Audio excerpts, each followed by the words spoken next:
This is one of these dishes that I would show anybody who's just starting out how to cook, because it's very simple, yet very advanced in flavor. Come on. Come on. Ugh. Today we're at Drifter Vans. I'm in like the outskirts of Detroit with, of course, Miss America here. The lovely. She's being so calm and patient.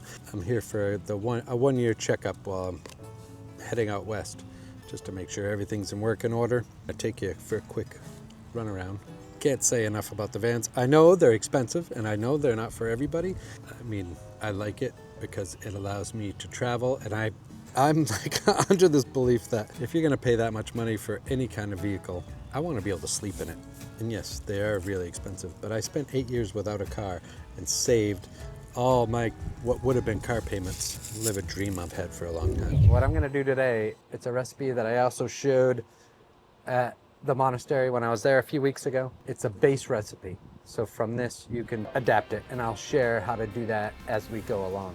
I'm gonna make this so I can have something today for lunch, and then also so I can bring on the road with me when I leave and head towards Gary's, which I'm super excited, and Frankie's gonna be pumped. Can't wait to see him. All right, since I'm cooking outside and I'm living out of the van for the next few months, I have to be super organized. I wanna make sure I have everything in front of me. All the mise en place. It's key to have all your mise en place. So that just means having everything laid out in front of you, ready to go. So I have all the dry ingredients right here. I have my stove and I have my knives. So today I'm gonna use this bad boy. And these knives are from my friend Foxy Rocks. I'll drop his website on the bottom. He makes these amazing knives out of skateboards, and he's a good friend of mine from when I lived in England. And he does amazing work, and I'm proud of it. And I'm proud to use these knives. And I'm not sponsored by him. And I'm gonna use a zester and tongs. I carry my knife bag with me everywhere I go. You never know where I'm gonna end up cooking. Today I'm gonna be using these brown lentils, and the bag cost me $1.49. So this is one of those small bags. I think it was 1 pound. Comes out to 2 cups. That's what this unit is. And I'm gonna just use all of them. Now, all I'm gonna do with these is I'm gonna soak them for a little bit while I do the prep. And I'll stir those up. Now, you don't have to soak them if you don't want. You could just cook them straight away, but you do wanna rinse them. I rinse all lentils. I've been to lentil farms. I see how they do it. They do not come super clean. It's always a good idea to rinse them. So I'm gonna use this soaking process as the rinse because I'm outside and I'm using some fresh spring water. Next up, I'm gonna use 1 onion. All right, so I'm just gonna cut the ends off each. Cut it in half. Once you have it ready, just gonna do a quick dice. So I wanna dice it as small as the lentils. I want everything the same size. And take your time. Always practice form over fastness, and the quickness will come with it.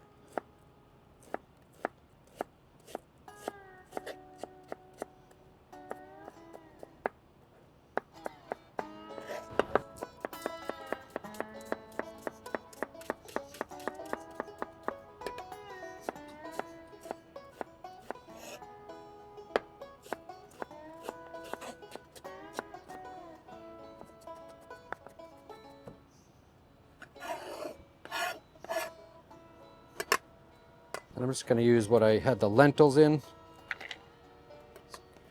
because I'm trying to save on how many things that get dirty. Being outside, you really pay attention to how efficient you can be and how neat and clean. All right, next, garlic. It's going to be a main ingredient in this, and I have 6 cloves of garlic. What I'm going to do is slice these and mince.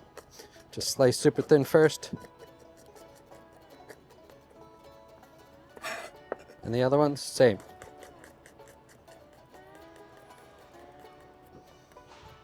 And then I'm just gonna do a quick once around here. You don't have to be perfect. You could leave them like this if you want them a little bit bigger. Everything, I just want to make sure sits on a spoon nicely. But the more you chop them up, the more flavor you're going to be able to get out of them.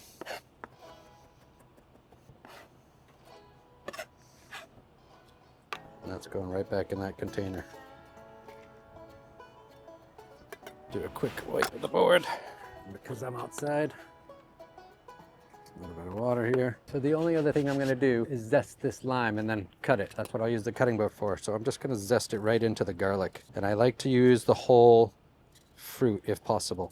So you can zest the skin and that adds a lot of flavor. I'm not going to juice it yet, but I am going to get it prepped up. And I'm just going to roll it around and soften it up so I can make sure to get the most juice out of it. And I'll just set this aside for now. I'm going to use the burner. I'm going to crank this on, and it's on. Of the pot, I'm going to add about a teaspoon of cumin seeds, maybe a pinch more. This is going to be a really good flavor. I'm going to toast those for a second. And then I have some vegetable oil here, and I'm just going to add about 4 teaspoons. 1, 2, just to give them a nice little fry. Feel that?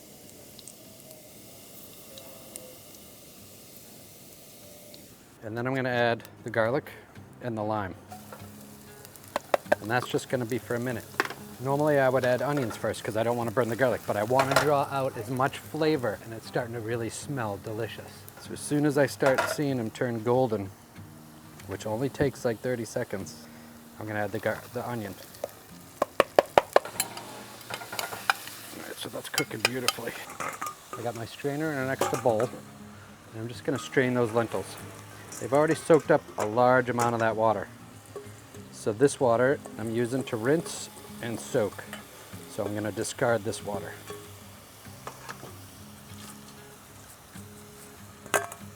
So I'm going to use about a teaspoon of smoked paprika, maybe a pinch more. A little bit of turmeric, so I'm just going to use, this would probably be the equivalent of a half a teaspoon. And I'm only going to keep that on here for a minute. I'm going to let the spices bloom. As soon as I feel like they're starting to stick to the pan, I'm going to add the lentils. And I'm going to stir these in.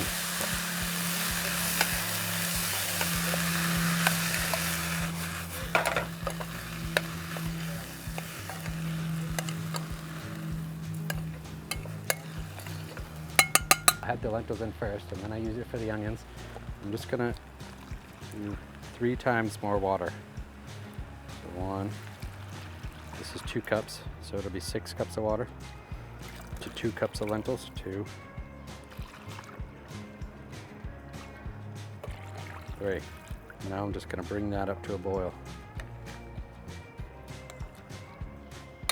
Now because I don't have a proper lid for this particular pan, and a lot of people ask what kind of pans I use. So this is the Heston titanium. It works on induction, it works on gas, it works on electric, it works on all of them. It's one of my favorite pans. Didn't bring the lid to this one, or I don't even think I have one, so I'm gonna use a makeshift lid, and it's gonna be this bowl.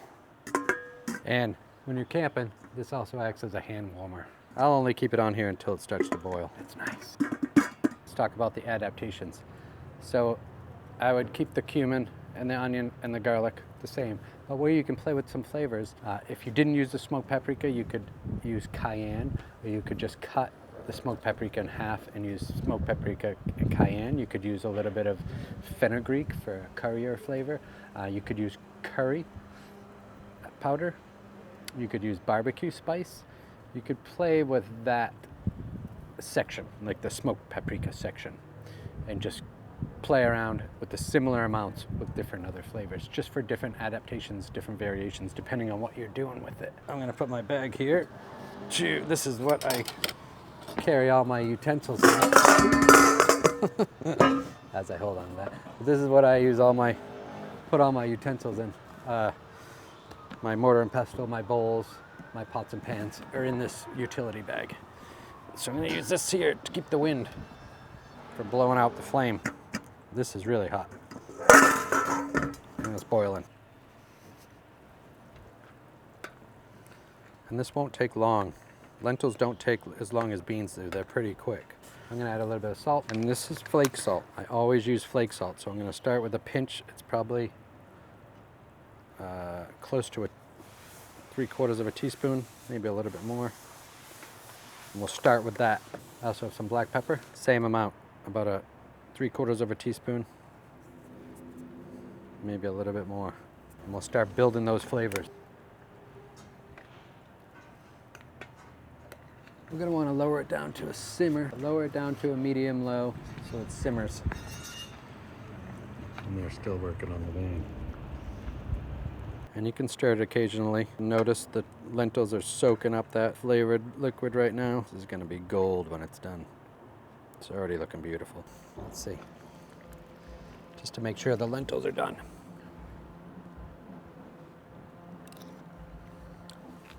Yep. And they're done, but it's not salty enough. So I'm gonna add a little bit more salt. You salt it the way you want. I'll salt it the way I want. I like mine a little bit more flavor, so a little bit more salt. I'm also gonna add a little bit more black pepper. And as I reach over, I'm gonna add about a tablespoon of plant-based butter for that extra creaminess. And I like that little buttery taste. And the one I'm using is the country crock style one that you can find pretty much at any store. So I'll just blend that right in. And last but not least, I'm gonna add that lemon. So I'm just gonna cut it in half right here and then squeeze that in. I don't have my trusty lemon squeezer, lime squeezer, so, sorry, yeah, lime. I said lemon, but it's a lime. I'll squeeze that all in. One more stir through. I like to let it sit for like 5 to 10 minutes just to settle, let the flavors meld before I serve it.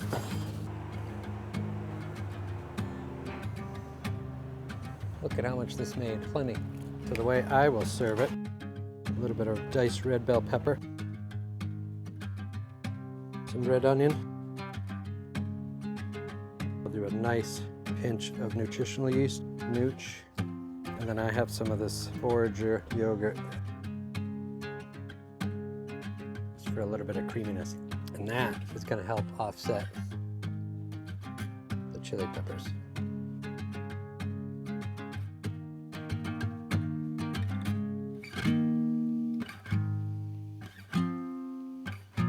This looks amazing. Chili pepper. Don't worry, I'm not eating it right now. I'll eat it later. But this is gonna be nice because that yogurt really does cut down on the spice a little bit, but I just want the flavor. You know, I don't need things so hot that I can't eat them, but I do enjoy the spicy flavor. And this is just great. A little bit of red onion, the red bell pepper, a little bit of nooch, the creaminess from that yogurt, the spiciness from the Thai chili, salt, pepper that I added to it, a little bit of butter. It makes it super deep, umami, super rich. There's some depth to it. It's not just watery lentils. It tastes delicious. But this is gonna be a base.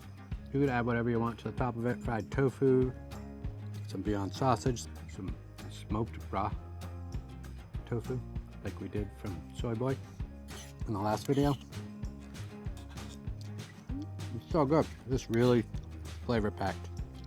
Easy to assemble. You don't have to put anything on top of it. Salt and pepper works fine. This is one of these dishes that I would show anybody who's just starting out how to cook because it's very simple, yet very advanced in flavor. And I think that's what will give you the confidence to continue to cook. Yeah, just practice some of these methods that I show and you'll be there in no time. So good, so satisfying. It could be a little bit more spicier. All right, I made a little bit for the guys that are working on the van because I appreciate them. It's Billy, crushing it with the van. So good. Thanks, man. So good. Holy crap. Garrett, as soon as he gets out of there, he'll try his. They're almost done. I hope you get to make this recipe. It's so good. If you like this video, please check out these videos right here because we have a lot in the bank and a lot more coming up as we go drive across country and back. Cheers, you guys.